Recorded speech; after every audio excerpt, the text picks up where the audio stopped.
Hello बच्चों, आप सभी का इन्फिनिटी कोचिंग की दुनिया में स्वागत है। बच्चों, आज हम इस वीडियो में हिस्ट्री के कुछ इम्पोर्टेंट प्रश्नों को देखने वाले हैं जो गवर्नमेंट एग्ज़ाम के पॉइंट ऑफ व्यू से काफ़ी इम्पोर्टेंट है। तो देर ना करते हुए वीडियो को शुरू करते हैं। तो पहला जो हमारा क्वेश्चन है उसको देखते हैं। टीपू सुल्तान ने अंग्रेज़ों के साथ युद्ध करते हुए कब वीर गति प्राप्त कर ली? तो इसका सही आंसर यहाँ पे लिखा हुआ है 1799 यानी 1799 में। तो जो टीपू सुल्तान था वो 1799 में अंग्रेज़ों से लड़ते हुए वीरगति को प्राप्त कर लिया था। तो ये चीज़ आप याद रखिएगा, 1799। दूसरा क्वेश्चन, बुद्ध में वैराग्य भावना किन 4 दृश्यों के कारण बलवती हुई? यानी जो गौतम बुद्ध थे वो जब पहले छोटे थे तो अपने महल के ही अंदर रहते थे, बाहर नहीं जाते थे। जब वो थोड़ा बड़े हुए तो उनको बाहर घूमने की इच्छा हुई। जब वो बाहर निकले महल से तो उन्होंने देखा रास्ते में एक बूढ़े व्यक्ति को देखा, एक रोगी को देखा, एक मृतक को देखा और एक सन्यासी को देखा। इन चारों लोगों को देखने के बाद उनके मन में वैराग्य की भावना उत्पन्न हुई थी। तो ये भी क्वेश्चन इम्पोर्टेंट है, एग्ज़ाम में आ सकता है।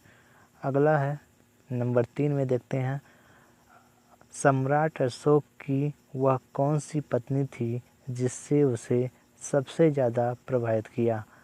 तो इसका सही आंसर है कारुवाकी। जो कारुवाकी थी वह सम्राट अशोक की पत्नी थी जिन्होंने उनको सबसे ज़्यादा प्रभावित किया था। क्वेश्चन नंबर 4 देखते हैं। निम्नलिखित में से सबसे प्राचीन राजवंश कौन सा है? ये मोस्ट इम्पोर्टेंट क्वेश्चन है बच्चों। ये परीक्षा में आने के चांसेस इसके काफ़ी ज़्यादा रहती हैं। इस टाइप के क्वेश्चन की जो चांसेस होती हैं परीक्षा में काफ़ी ज़्यादा पूछी जाती हैं। तो निम्नलिखित में से सबसे प्राचीन राजवंश कौन सा है? तो आप लोगों को शायद मालूम होगा, मौर्य जो वंश है वह सबसे प्राचीन राजवंश है। अगला क्वेश्चन नंबर 5 देखते हैं। ये भी क्वेश्चन काफ़ी बार पूछा हुआ है। अशोक के शिलालेखों को पढ़ने वाला प्रथम अंग्रेज कौन था? ठीक है बच्चों, जो अशोक के शिलालेख थे वो अपने शिलालेख भारत के कई इधर उधर अपना स्थापित कराया था। तो उसको जो पढ़ने का जो सबसे पहले जो उसको पढ़ा था वह था एक अंग्रेज जिसका नाम था जेम्स प्रिंसेप। उस अंग्रेज का नाम था जेम्स प्रिंसेप, याद रखिएगा, जेम्स प्रिंसेप था जो अशोक के शिलालेख था उसको पढ़ने में सफलता हासिल की थी। तो ये चीज़ भी आप याद रखिएगा। क्वेश्चन नंबर 6 आपके सामने है। श्रीनगर की स्थापना किस शासक ने की थी? मोस्ट इम्पोर्टेंट क्वेश्चन है बच्चों, इसको भी आप याद रखिएगा। अशोक ने श्रीनगर की जो स्थापना की थी। जो श्रीनगर एक नगर था उसकी स्थापना अशोक ने किया था। तो ये भी चीज़ आप याद रखिएगा। क्वेश्चन नंबर 7, निम्न में से किसने अपनी राजधानी मुर्शिदाबाद से मुंगेर स्थापित की? तो जो हमारा मीर कासिम था उसने अपनी राजधानी मुर्शिदाबाद से मुंगेर स्थापित की थी। तो ये भी याद रखिएगा। क्वेश्चन नंबर 8 देखें। किस ग्रंथ में शूद्रों के लिए आर्य शब्द का प्रयोग हुआ है? तो ये अर्थशास्त्र में, जो अर्थशास्त्र है उसमें जो शूद्रों के लिए जो शब्द का प्रयोग किया गया है वहाँ पे आर्य शब्द का प्रयोग किया गया है। अगला क्वेश्चन नंबर 9, पुरुषपुर निम्नलिखित में से किसकी प्राचीन नाम था? यानी किसका प्राचीन नाम पुरुषपुर था? तो ये पेशवार का प्राचीन नाम पुरुषपुर था। ये तो लगभग सभी लोगों को मालूम होगा। अगला क्वेश्चन, गुप्त काल के सिक्कों का सबसे बड़ा ढेर कहाँ से प्राप्त हुआ? ये क्वेश्चन इम्पोर्टेंट है बच्चों, इसको इम्पोर्टेंट कर लीजिएगा। ये भी क्वेश्चन परीक्षा में काफ़ी बार पूछा गया है। गुप्त काल के सिक्कों का सबसे बड़ा ढेर कहाँ से प्राप्त हुआ? तो इसका सही आंसर है भरतपुर। भरतपुर में बायाना एक स्थान है, वहाँ से प्राप्त हुआ। तो ये भी इम्पोर्टेंट क्वेश्चन रहेगा आपके लिए। अगला क्वेश्चन नंबर 11, वेंगी के युद्ध में चोल नरेश कारिकाल से पराजित होकर किस चोल राजा ने आत्महत्या कर ली। ये भी क्वेश्चन काफ़ी इम्पोर्टेंट है। इसमें बच्चों जितने भी क्वेश्चन है काफ़ी इम्पोर्टेंट क्वेश्चन है। तो ये वाला क्वेश्चन नंबर 11 ये भी परीक्षा में पूछा जा चुका हुआ क्वेश्चन है।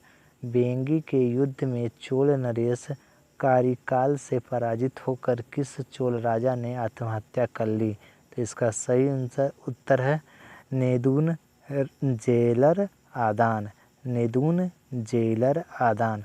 तो याद रखिएगा इसको, नेदुर जेलन आदान ने क्या कर ली थी, अपनी आत्महत्या कर ली थी। तो ये आप याद रखिएगा।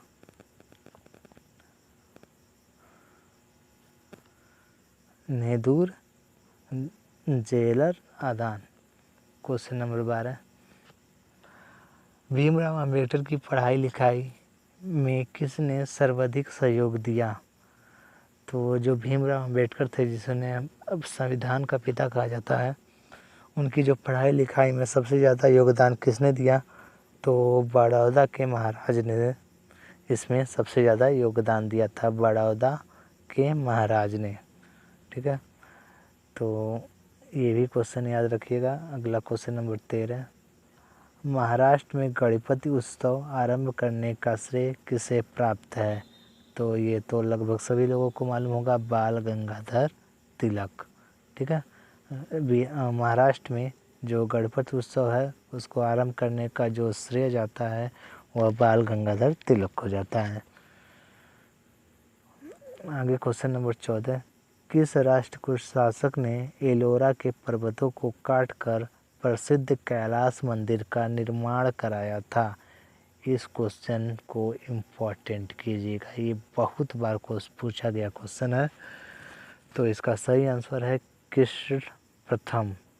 कृष्ण प्रथम ने क्या किया था, कैलाश मंदिर का निर्माण कराया था। कहाँ का, ये राष्ट्रकूट के शासक थे और एलोरा के पर्वतों को काटकर कैलाश मंदिर का निर्माण कराया था। तो ये चीज़ आप याद रखिएगा। क्वेश्चन नंबर 15 वेंगी के चालुक्य वंश का संस्थापक कौन था। तो विष्णुवर्धन। जो वेंगी के चालुक्य वंश का संस्थापक किसे कहा गया है, विष्णुवर्धन। यानी विष्णुवर्धन जो थे वह वेंगी के चालुक्य वंश के संस्थापक थे। अगला देखें महावीर ने जैन संघ की स्थापना कहाँ की थी। तो पावापुरी में की थी। तो महावीर ने पावापुरी में क्या किया था, जैन संघ की स्थापना की थी। क्वेश्चन नंबर अगला देखते हैं किस विदेशी दूत ने अपने को भगवत घोषित किया था। तो हेलियोडोरस एक विदेशी दूत था जिसने अपने आप को भागवत घोषित किया था। क्वेश्चन नंबर 3 वैदिक कालीन लोगों ने सर्वप्रथम किस धातु का प्रयोग किया था। तो ये तांबे का प्रयोग सर्वप्रथम किया गया था।